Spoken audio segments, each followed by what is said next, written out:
Bonjour à toutes et à tous et bienvenue dans ce tutoriel pour vous apprendre à fusionner deux groupes.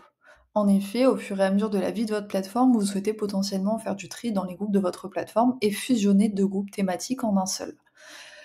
Je vais vous montrer aujourd'hui comment faire. Par exemple, ici, dans mon annuaire des groupes, je souhaite fusionner mon groupe communication interne avec mon groupe communication métier.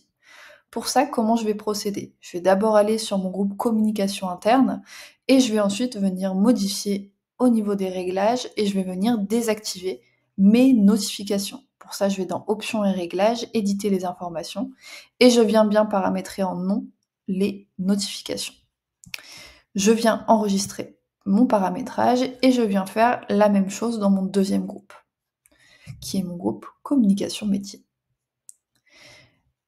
Modifier, hop, options et réglages et les notifications en non.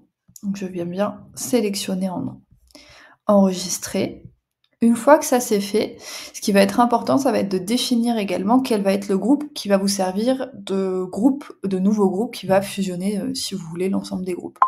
Donc pour ça, tout simplement, vous allez pouvoir fusionner, vous allez pouvoir choisir, par exemple, moi je souhaite conserver le groupe communication métier, donc je sais que ça va être le groupe final qui va exister sur ma plateforme.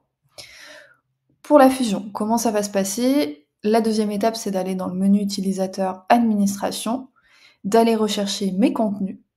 Et donc ici, dans cet onglet contenu, vous allez cliquer sur la petite horloge, la roue dentée, et venir rechercher tous les contenus qui sont dans le groupe communication interne. D'accord?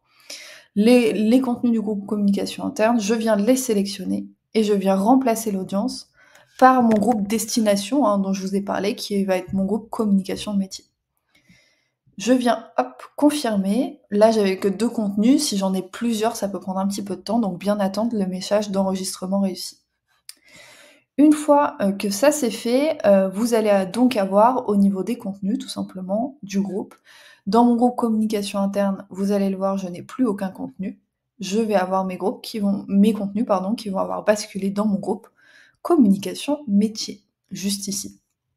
Ce qu'il faut bien prendre en compte, c'est que, au niveau, de l'ordre de publication, on va venir rebasculer les contenus, du groupe initial A, donc mon groupe communication interne, vont venir se déplacer en haut de manière, donc on va plus respecter forcément l'ordre de publication, dans ces moments-là. Donc ça va être l'impact que vous pouvez avoir dans le fait de déplacer des contenus et fusionner des contenus dans un groupe. D'accord? Ensuite, une fois que ça c'est fait, ce que vous allez vouloir forcément, c'est que les membres du groupe communication interne soient membres du groupe communication métier. Pour ça, je retourne dans le menu utilisateur, l'administration, utilisateur, et ici je vais venir, à travers la roue dentée, venir filtrer tout simplement les membres du groupe communication interne. Là, j'ai les membres du groupe communication interne qui apparaissent, je viens les sélectionner et je vais tout simplement venir les inscrire dans mon nouveau groupe communication métier. Donc pour ça, vous choisissez leur niveau de membre, est-ce que vous souhaitez les notifier, et ici vous le voyez, donc je vais pouvoir venir les inscrire au groupe communication métier. Je viens confirmer, les utilisateurs sont bien inscrits. Donc là, j'ai bien transféré mon contenu dans un seul groupe, j'ai bien transféré mes utilisateurs toujours dans un seul groupe.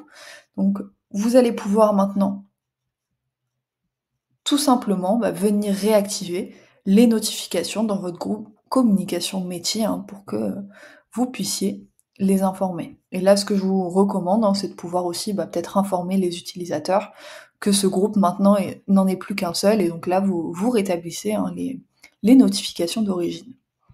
On n'oublie pas d'enregistrer. Et la dernière étape pour terminer, clôturer cette fusion des groupes, ça va être de venir retirer le groupe communication interne de mon annuaire des groupes.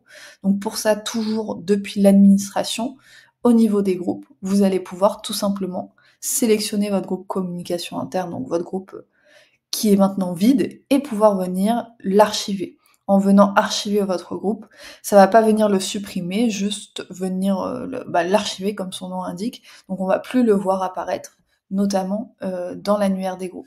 L'avantage, c'est que si vous souhaitez, vous pouvez aussi le désarchiver. Donc en venant désarchiver un groupe, ça va nous permettre de pouvoir venir le remettre d'actualité si auquel cas vous en avez besoin. C'est moins définitif qu'une suppression tout simplement. Au niveau des groupes, vous allez le voir, hein, mon groupe communication interne a disparu. Et donc si vous avez suivi les mêmes étapes, vous venez de tout simplement réussir la fusion de vos deux groupes. Cette fusion, elle fonctionne aussi bien avec plusieurs groupes. Si vous voulez fusionner 3 groupes en un seul, c'est possible également, vous suivez les mêmes étapes. J'espère que ce tutoriel vous aura aidé et je vous souhaite une très bonne journée et à bientôt.